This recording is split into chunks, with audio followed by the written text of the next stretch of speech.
Peristiwa kecelakaan terjadi di Jalan Raya Solo Jogja dan melibatkan truk, satu mobil Toyota Innova, satu mobil Pajero dan motor pada Jumat 12 November.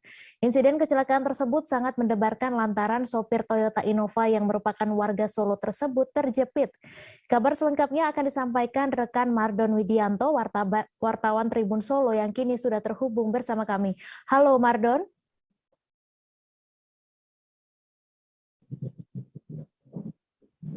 Selamat siang rekan Mei. Ya, selamat siang. Bisa Anda jelaskan bagaimana kronologi kecelakaan yang terjadi di Jalan Raya Solo Jogja itu?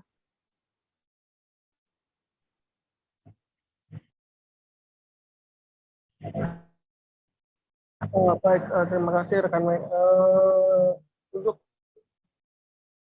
kronologi kejadiannya dari arah Solo menuju ke Jogja dan tiga kendaraan lainnya seperti mobil Fortuner dan sepeda motor, satu sepeda motor berada di arah dari Jogja ke arah Solo. Nah, truk tersebut diduga depannya ada sebuah bis yang tiba-tiba merendahkan kecepatannya sehingga truk tersebut membanding setirnya dan terlempar melintasi pembatas jalan dan mengenai tiga kendaraan tersebut. Dan kejadian tersebut terjadi di Jalan Solo Jogja, tepatnya di desa Kuncen, Kecamatan Ceper, Kabupaten Klaten, sekitar pukul 15 lebih 10 menit. Ya, kemudian ada berapa korban atas insiden tersebut dan apakah ada korban jiwa, Mardon? Untuk korban jiwa sendiri, untuk korban meninggal tidak ada, namun ada satu korban sopir pengemudi Innova yang mengalami luka berat, yaitu di patah kaki di pahanya, salah satu pahanya. Namun untuk yang lain hanya mengalami luka ringan.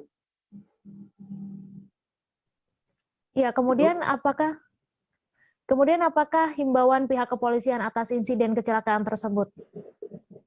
Oke, untuk himbauan sendiri tetap berhati-hati dalam berlalu lintas, mengingat di Jalan Solo Jogja itu banyak sekali bagian black spot atau titik-titik rawan kecelakaan, sehingga jangan lengah dan terlalu waspada terhadap berkendara di jalan yang Solo Jogja. Baik, Tribuners, wartawan kami juga telah menghimpun wawancara dengan Kanit Laka Satlantas Polres Klaten. Berikut tayangannya untuk Anda. Titik 10 terjadi laka lantas beruntun yang melibatkan 4 kendaraan, yang terdiri dari 1 KBM truk, 2 mobil penumpang, serta 1 sepeda motor.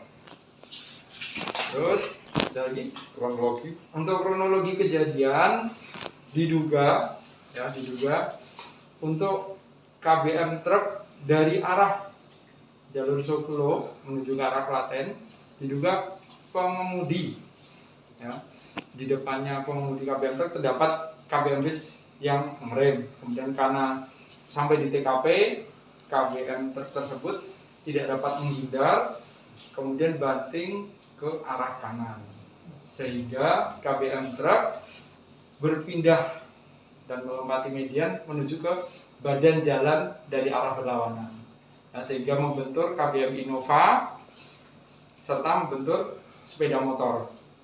Di belakang sepeda motor terdapat KBM Pajero yang sempat menghindar namun juga membentur Innova di sebelah belakang. Dugaan sementara karena kelalaian dari KBM truk yang tidak bisa melakukan pengereman dengan maksimal, sehingga menyebabkan dia lemah tekanan. Kecepatan tinggi? Untuk kecepatan tidak terlalu tinggi karena mungkin mobil tua. Untuk dugaan sementara karena mobil tua, jadi pengereman yang nanti akan kita dalami kembali.